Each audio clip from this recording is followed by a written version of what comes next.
If you need it, just let me know. I'll MWS it to you. Yeah, do you mind sending it over?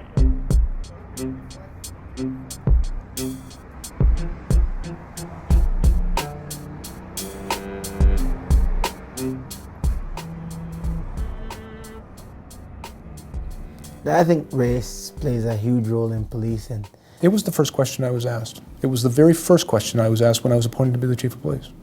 There are certain segments of society that have a much more powerful voice than others. There's so many more factors that you'd have to put into play to really answer the question as far as why is there so much. It's more the black kids killing each other.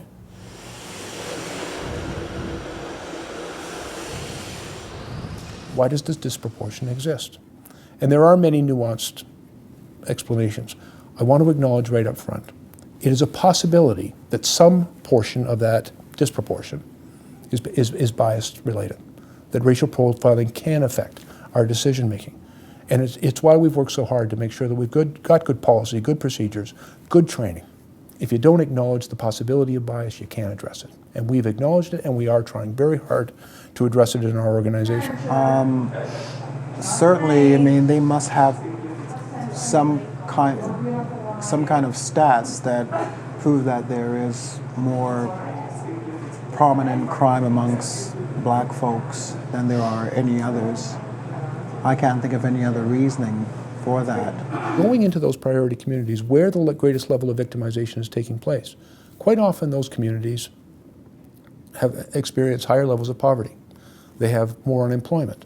They have a lack of opportunity. There is often in those communities a sense of alienation and even marginalization, where they don't feel that all of the services of the city, including the police, are accessible to them.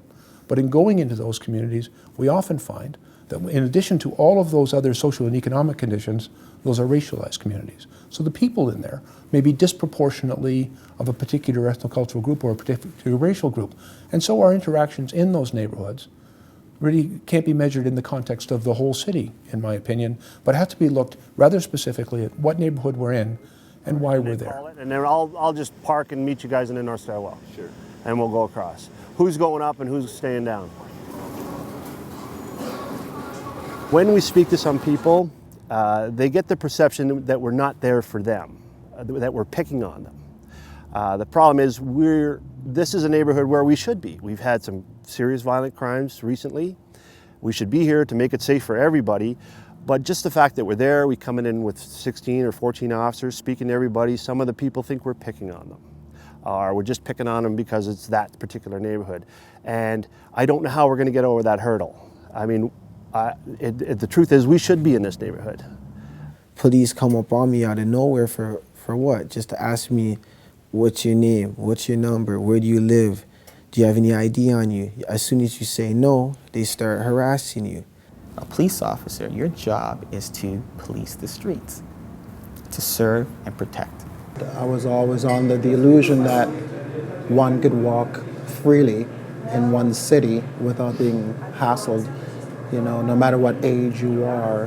But, in my opinion, if it's going to keep the crime rate down a bit, and if it's something that's proven to work, then maybe that's the route we have to go, because there is a problem in the city right now. When you hear about this new strategy, it is not surprising to me. It's just a way that guarantees that if you do not get a child or a young person or an individual with a criminal record, they will still have a criminal history or encounters with the police, which will put them in a database that profiles them. But once your name's in the system, you're no longer credible, so you can't help your fellow man.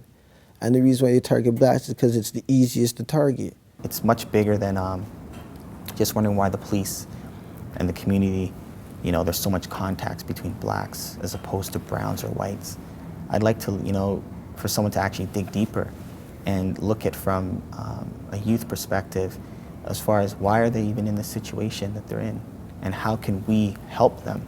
So it's this criminalization of a community as opposed to community development and it's more punitive than it is restorative as far as justice is. Well, anybody they could get to question to find out who killed my son, that's fine for me. you know. Right now, really don't care who they question, just as long as they find who did it to my son, you know.